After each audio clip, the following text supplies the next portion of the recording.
Hello, my dear students. Today I am discussing the in electromagnetic waves, the reflection and transmission at a normal incidence. That means when the plane wave incident normally on a plane, what happens?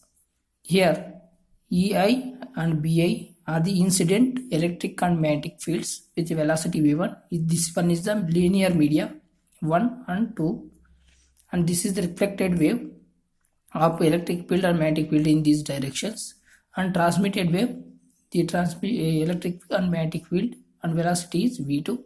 This is the plane along x and y direction. Suppose x and y planes forms a boundary between the two linear media. A plane wave of frequency omega traveling in z direction and polarized in the x direction approaches to interface from the left. We can write the electric field equation along z direction. E of z comma t incident direction, E naught I into e power I into k1 ki z minus omega t into x cap. Similarly, for magnetic field, Bi of z comma t incident magnetic field 1 over v1 E naught I e power I exponential of I into kiz minus omega t into y cap. This is equation number 1. This gives rise to the reflected wave. Then this is for incident wave. Next, for reflected wave, Er is equal to z comma t is equal to E naught r e power I into minus k1 z minus omega t into x cap. Vr of z comma t is equal to minus 1 by v1 E naught r e power I into minus kz minus omega into y cap. Negative sign for is in reverse direction for incident direction, which travel back to left to the medium. And transmitted wave, what we will write for this transmitted wave? Et of z comma t is equal to E naught t e power I into k2z minus omega t into x cap. Bt of z comma t is equal to 1 over v2 E naught t e power I k2z minus omega t into y cap. This is equation number 1. 2, 3, 1, 2, 3, like that we have taken the equations. Next, which constitute to the right in the medium, continuous to the right medium. The minus sign for Br is the refer to the fact that the pointing vector aims the direction of propagation. At z is equal to 0, the combined fields of left, that is Ei plus Er and Bi plus Br, incident to reflection, must join the fields on the right Et and Bt accordance with boundary conditions, perpendicular directions, epsilon 1 and epsilon 2 permittivities.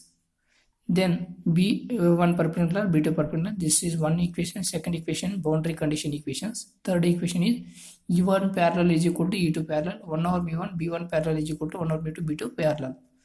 In this case, there are no components perpendicular to surface, but we are normally incident on the plane, no?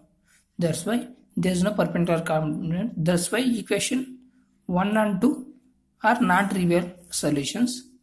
Therefore, however, equation 3 requires that E naught I plus E naught r is equal to E naught t, and equation 4 says 1 over v1, 1 over v1 E naught I minus 1 over v1 E naught r, which is equal to 1 over mu2, 1 over v2 into E naught t. Or otherwise, we can written as this equation as E naught I minus E naught r is equal to remaining n is the atom secret consider, that is a beta into E naught t I am given, where beta is the 1 over mu1 v1 divided by mu2 v2. In terms of refractive index, we can write mu1 into n2 by n1 into mu2. Okay, that is equation number 7, 5, 6 and 7 I am given. Then equation 5 and 6 are easily solved for the outgoing amplitudes in terms of incident amplitude. That is E naught t is equal to E naught I plus E naught r. That is E naught t is equal to E naught I plus E naught r is equal to 1 over beta times of. That is equation number 6 says 1 over beta times of E naught I minus E naught r are equal. Then by solving E naught I plus E naught r over beta, we will get the E naught r value, where E naught r is equal to 1 minus beta divided by 1 plus beta into E naught I. Similarly, in equation 6, we get the E naught r value. That substitute in equation number 6, we will get the values of E naught t. That is in equation 6, E naught I minus 1 minus beta divided by 1 plus beta into E naught I is equal to beta t.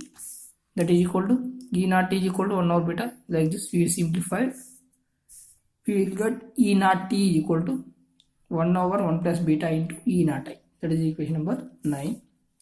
These results are strictly similar to the ones for waves on a string. Indeed, if the preamblistic mu are close to their values in the vacuum. As remember, they are for most media. Beta is equal to V1 by V2. That means mu1 is equal to mu2 ಅಂತ ತಗೊಂಡಾಗ we will get beta is equal to V1 by V2. Then E naught R is equal to what we will write? Already E naught R I am defined equation number 8. E naught R is equal to 1 minus beta divided by 1 plus beta. But beta is equal to mu1 V1 divided by mu2 V2. mu1 is equal to V2 close in a free space. Then we will get 1 minus beta plus only we will get V1 by V2 divided by 1 plus V1 by V2 into E naught I. Then E naught R is equal to, by simplification and get LCM, E naught R is equal to V2 minus V1 divided by V1 plus V2 into E naught I. Similarly, we will get to substitute the value of beta value, we will get E naught value, E naught T value. E naught T is equal to 2 V2 divided by V2 plus V1 into E naught I. This time denoted by equation number 10. The reflected wave is in phase if V2 is greater than V1. When out of phase, V2 is less than V1. The real amplitudes are related to, we can return E naught R is equal to V2 minus V1 divided by V1. That means modulus I am taken, modulus of V2 minus V1 divided by V2 plus V1 into E naught I.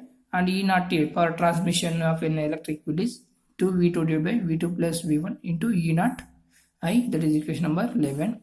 In terms of refractive index, what we will write E naught R as, in the place of N2 by N1 we will get V1 by V2. We have substitute here N1 minus N2 divided by N1 plus N2 into E naught I. Similarly, E naught T value, E naught T is equal to 2 N1 divided by N1 plus N2 into E naught I. Simply we know that V1 is equal to N2 and V2 is equal to N1. That's why I am writing here like that. Then what fraction of incident energy is reflected and what fraction of transmitted? That is our question. How much fraction of energy we require to reflect and how much energy or how much of incident energy is required to refraction or a transmission. That's why when the intensity we can define by I is equal to half of epsilon V E naught square. If mu1 is equal to mu2 is equal to mu naught.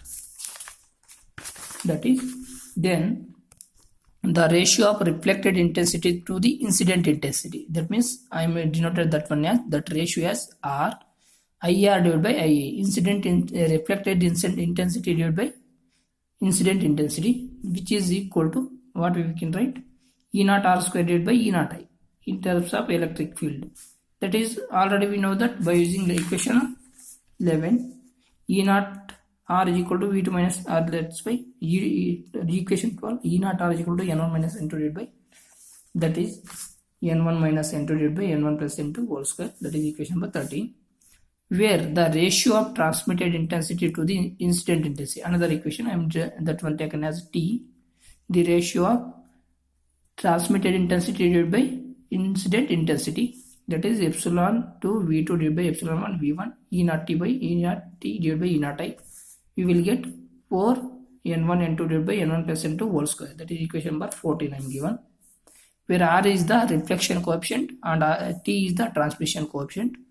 They measure the fraction of incident energy that is reflected and transmitted respectively.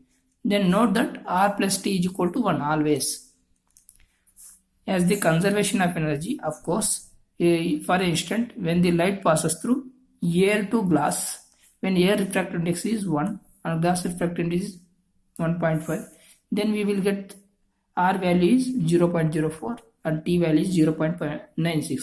But there is no surprise, the most of light is transmitted. That means glass pass ಆಗ್ತಿದೆ. But add these two, we will get R plus T is equal to 1. Up to here, the reflection and transmission at normal incidence.